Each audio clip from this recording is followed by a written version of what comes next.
Hi everyone, Jackie here with Enjoying Life's Journey. Welcome back to the channel.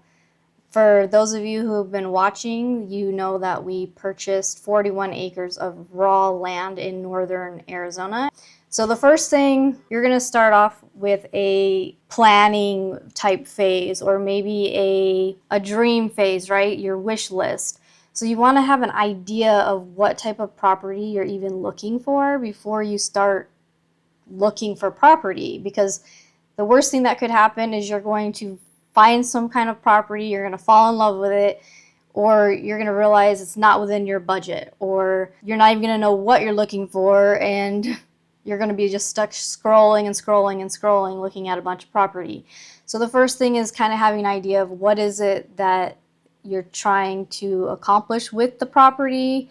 Is it going to be for homesteading, recreational use? What type of use do you want for the property?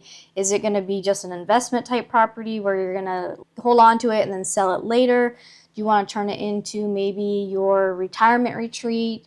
What exactly is it that you're trying to do? How big do you want the property to be? So for us, we knew we wanted property that was going to ultimately be kind of like an off-grid retirement retreat type thing. Maybe a little bit of homesteading, but that wasn't the main primary goal of it. It was more or less just to have some type of property, have some type of land that we could ultimately preserve part of.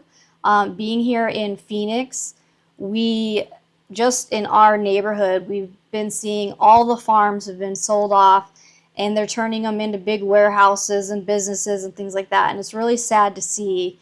And so initially, when we were thinking about property, I mean, I've been wanting property for over 10 years. So I've always been kind of keeping an eye out on the market just to get an idea of what was out there, what the cost was.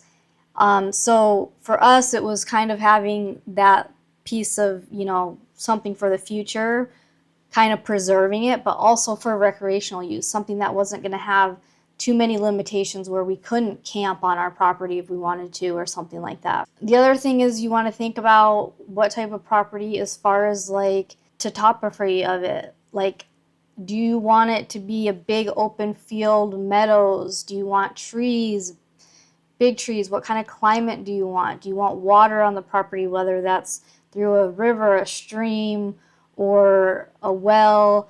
Do you want there to already be electricity in distance that you can hook up, or do you want to be off-grid? Or are you willing to be off-grid? Are you wanting to have something that already has a cabin and a house and things established on it, or do you want to start brand new? For us, we wanted untouched land. Again, it kind of goes back to preserving part of it. Initially, we were thinking it would be really cool to have like 1 acre or 2 acres. But once I started kind of just looking around a little bit, I started noticing that if we went out a little farther, we could get way more land for the same price as if we were trying to find something obviously closer to the city, or what we call the valley. We also wanted to think about the restrictions that property might have. Like I mentioned, can you build your own septic? Can you have a vault toilet on it? Are you legally allowed to collect rainwater? Is there a time limit from the time you buy a property to the time you build a house? Is there requirements on how big the house needs to be? So I know these are a lot of questions, but these are a lot of things that you need to think about before even looking. Because then once you have a better idea of like, hey, we want property that we can help maintain and preserve for the future, as well as have a tiny blueprint or a footprint on that property as kind of our little mini homestead retirement retreat, and have this legacy that we can pass on to our children, and hopefully they pass on to their children, and on and on and on. Having that space, we wanted to make sure there was some type of water on there, whether it was a stream or a river. So ours actually does have a seasonal creek on it. Now I'm learning a little bit more about earthworks and water management, rainwater harvesting, things like that, to try to figure out how do we keep more water on our property, because we also put up trail cams and we see that there's a lot of wildlife and livestock that come through our property because of our seasonal creek, and we want to help maintain that and possibly turn that seasonal creek into a full-time creek. These are all things, we kind of had in mind. So when it came down to actually like finding the property, we already had a good idea on those elements. From there, I kind of started looking at, okay, well, how far away from where we currently live do we want this property? Are we selling everything we own and we're just going to go for it and go move on this property?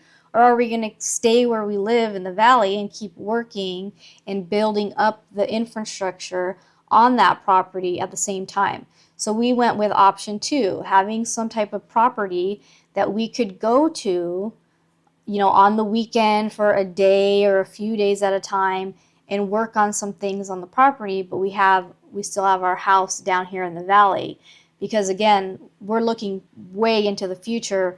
What can we have set up and ready by the time that we're retired? So our property is completely raw, untouched. There's no electricity, there's no running water. For those of you who may have seen some of our previous videos, we're kind of on the slope of a hill, if you will. So we have this canyon where the seasonal creek is, and then we start to climb up in elevation. So there's some rocks and ridges, and it's pretty crazy. But we've managed to make a road, a pathway up to where we want our cabin to be. And so those were things to think about when we started looking as well. We didn't want just a flat piece of land. We wanted things that would have some type of hills and things, because we like hiking, and being able to hike around the property would be cool. Price range. We didn't really have a set price in mind. We kind of were, like I said, I was looking for the last, I would say 10 years. I would look and just see. So I had a ballpark figure of like, okay, what are some of these going for? We got 41 acres of raw land. Currently, I'm filming this it's October 1st of 2025. We purchased the property in the end of March of 2024. Currently, our size property is probably going for like double what we paid for it, and we already got a really good deal. I'm going to talk about that a little bit later. But once we knew what we wanted and we had a general idea of how much the money was going to be, the other thing to think about was like, how were we going to get that money? Were we going to finance it somehow? Were we going to save up and pay cash? Or what were our options if we did come across that perfect piece of land?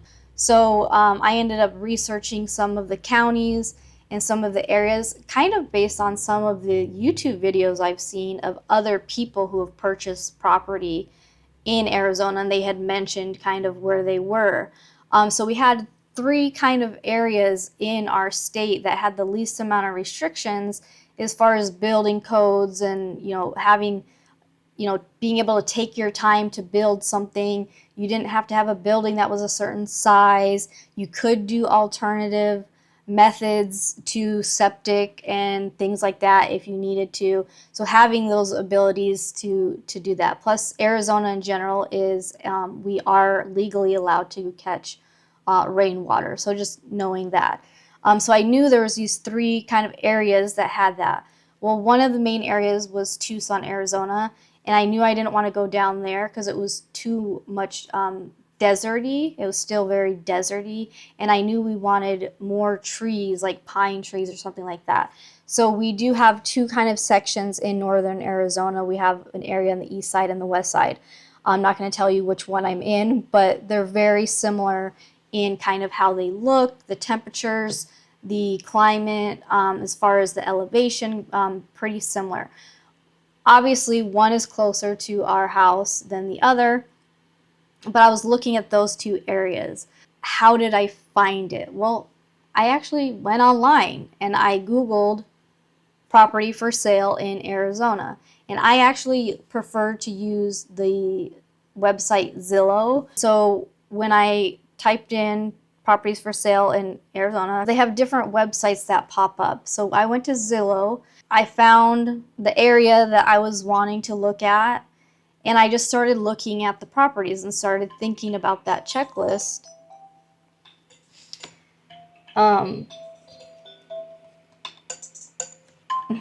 Okay, we'll have to continue this later.